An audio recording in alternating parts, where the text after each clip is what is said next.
Assalamualaikum warahmatullahi wabarakatuh. Perkenalkan, nama saya Muhammad Zaini Aziz. Di sini saya akan meneruskan apa saja macam-macam dari cabang ilmu kefilsafatan itu. Yang pertama adalah filsafat epistemologi.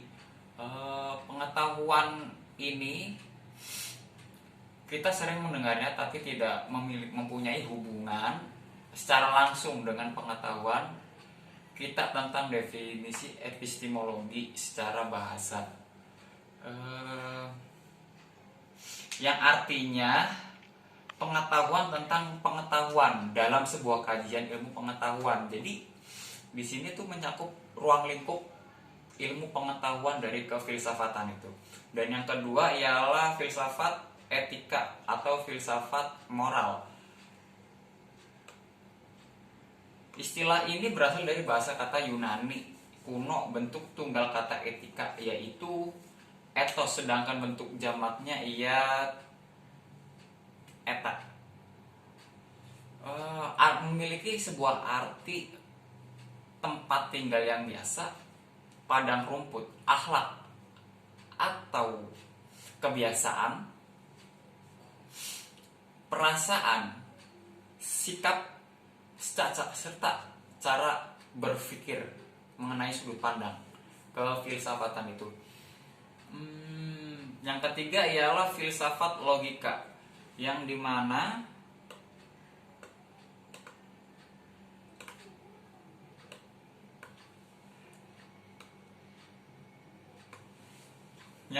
logika berasal dari kata bahasa Yunani yang berarti logos, suatu perkataan lisan, akal budi, dan ilmu. Sedangkan dilihat dari segi eksistensinya, logika sendiri memiliki arti yakni berupa cabang dari ilmu pengetahuan filsafat, dan juga logika adalah masih bagian yang sangat mendasar dari ilmu kefilsafatan dalam bentuk pola pikir setiap cabang kefilsafatan itu. Yang keempat ialah filsafat metodologi. Metodologi adalah seperangkat aturan, kegiatan, dan prosedur yang digunakan oleh para pelaku. Penelitian di sini menggunakan metode teoritis, metode dan metodologi dalam menganalisis. Yang kelima ialah filsafat biologi. Filsafat biologi ini sebanding filsafat sains yang berurusan dengan isu-isu epistemologi, metafisika, dan etis dalam ilmu biologi dan biomedis. Terus yang keenam ialah filsafat psikologi. Psikologi ini adalah salah satu bagian dari berbagai ilmu sosial perilaku yang ada.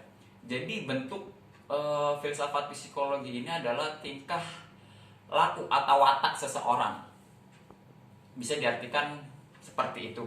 Yang ketujuh ialah filsafat antropologi.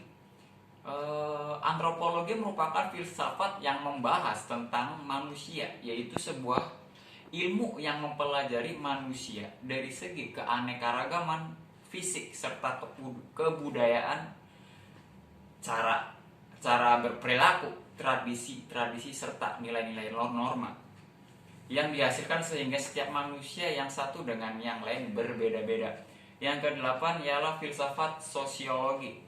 Pengertian sosiologi sendiri menurut para ahli akan dirangkum secara singkat.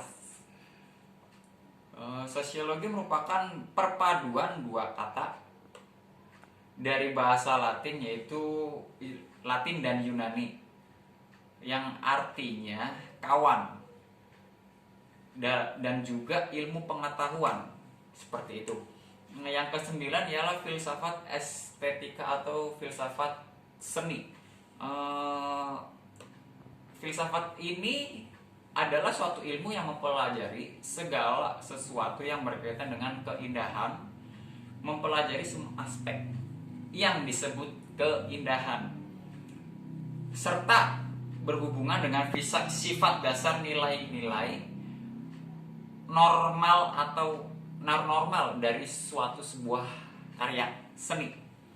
Yang ke-10 ialah filsafat metafisika. Metafisika adalah cabang filsafat yang berkaitan dengan proses analisis atas hakikat fundamental. Yang ke-11 ialah filsafat politik atau filsafat pemerintah. Filsafat politik ini suatu upaya untuk membahas hal-hal yang berkaitan dengan politik secara sistematis, logis, bebas, dan mendalam, serta menyeluruh.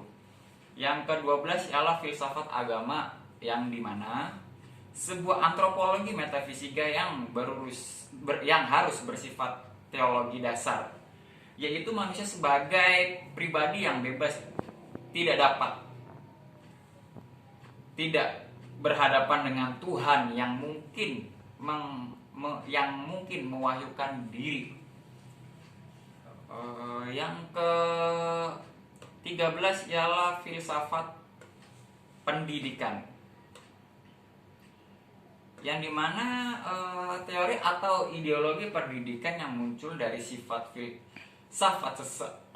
seorang pendidik dari pengalamannya dalam pendidikan atau kehidupan, dan dari kajiannya tentang berbagai ilmu yang berhubungan dengan sebuah pendidikan. Yang ke-14 ialah filsafat hukum. Filsafat hukum Islam adalah merupakan bentuk cabang kajian keilmuan yang bernuansa baru bila dikaitkan dengan hukum Islam dan metodologi dalam beristimbat hukum. Dengan kata lain, filsafat ini berusaha untuk menemukan esensi kandungan hukum yang terdapat dalam hukum Islam yang melalui metodologi untuk menentukannya. Yang ke-15 ialah filsafat sejarah. Filsafat ini memiliki pemikiran reflektif atau merenung dan berusaha supaya memikirkan suatu hal dengan mendalam serta radikal. Yang ke-16 ialah filsafat matematika. Filsafat matematika secara dasarnya adalah rekonstruksi pengetahuan matematika yang berantakan dan terkumpul dalam waktu yang lama dan diberikan sebuah makna dan seterusnya. Di sini saya akan membahas lagi mengenai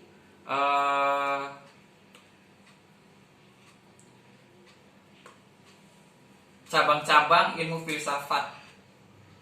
Yang pertama ialah logika, epistemologi, yang ketiga adalah etika, yang keempat adalah estetika, yang kelima adalah metafisika.